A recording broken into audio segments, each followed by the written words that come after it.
Hi, everyone. Jordan Bateman here for ICBA. Here's three things that our construction contractors should know for Tuesday, September 5th. First of all, happy back to school for all of those who are celebrating their children returning to school. First, let's dive into the latest Statistics Canada construction update for June. This is across the country numbers, and there's two concerning signs for construction. Again, we're experiencing a bit of a slowdown with construction activity down across the board in Canada for the second straight month, dropping by 0.6%. So not a huge drop, but still a drop nonetheless. Both residential and non-residential declined, which is bad news. On the residential side, building construction took a hit of 2%, 14th drop in 50 months. Just think about that for a second. At a time where we need more housing than ever in Canada, where we're falling about 600,000-ish units short every single year of what we should be starting in order to get to an affordable level of housing for most Canadians, we have had 14 drops in 15 months in residential construction. It's not great, Bob. And this is problematic going forward. It's something that needs to be addressed by the policymakers in Ottawa, Victoria, Edmonton, and provincial capitals across Canada. The non-residential theme, not doing much better. It also saw a 1.4% decrease in building construction. That's commercial, public, industrial, ICI buildings. A second straight month of decline. That's worrisome for sure. We need this to grow. We need more infrastructure, and we're just not there yet. So we'll be keeping a close eye on that, especially in BC and Alberta from ICBA's point of view. Now, second piece of news actually comes from the forestry industry. And what can I say? Sit right back and I'll tell you a tale of some fateful bullshit. Oh, sorry, family show. I can't say that word anymore. But seriously, talk about promises and disappointments and a lot of confusion. Back in January, BC Premier David Eby visited a town called Crofton on Vancouver Island and touted how he was going to save the paper mill there and more than 100 jobs with about $19 million from the province and the federal taxpayers. This was welcomed, obviously, by the workers there who were desperate to keep their community going and their paying jobs. Unfortunately, this hasn't materialized.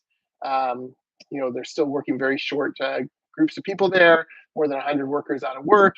Unions, who are usually the NDP's number one ally, they're even speaking out, pointing out that this mill is not running the way it was promised by David Eby. And here's the kicker. We've just discovered over the last week or so that the provincial government now says the jobs might only really be saved by the end of 2024. So imagine being out of work for 2 years. That's quite a stretch from the soon that was promised by David Eby in January. Now, this is unfortunately very typical of the NDP government in British Columbia, where we see a lot of over-promising and under-delivering. It's back to school today. In Surrey, there'll be thousands and thousands of kids in portable classrooms. The NDP had promised that all those portables would be gone by 2021. They're not. Those kids are now back at school in portables. So again, a lot of over-promising, under-delivering, whether it's healthcare, schools, crime. The NDP have a lot of work to do to make things better. And finally, I want to draw your attention to a great piece in the Weekend Vancouver Sun on the growing off-site prefabricated home industry. This is becoming a bigger and bigger piece of the construction industry as a whole in British Columbia. Basically, this is where a company builds all or most of a home in a warehouse setting somewhere, and then it's transported to a site. This is being touted as a way to create more affordable housing quickly because it centralizes processes, it centralizes labor, and centralizes your safety protocols, which should save companies money as they build. Anything that saves companies money should make housing more affordable. The piece that looks at a couple of companies that are doing this. But look, it doesn't have to be full-blown homes either. More and more sub-trades are prefabbing more and more pieces of components of what they're putting into buildings ahead of time. For example, a great member of ICBA's Pitt Meadows Plumbing does a lot of this on condo buildings with the plumbing and mechanical that goes into that. They'll prefab as much of it as possible off-site and then transport it to a condo building of 200, 250 units and install it. Saves a lot of time on install. You're not creating stuff from scratch on site. This is one small thing that the construction industry is really learning how to do better.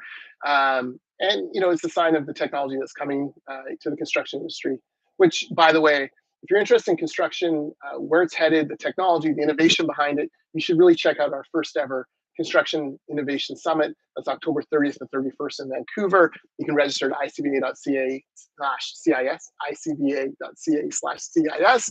And a number of experts from both local construction markets and across North America. We'll be there talking about where technology is headed, where construction is headed.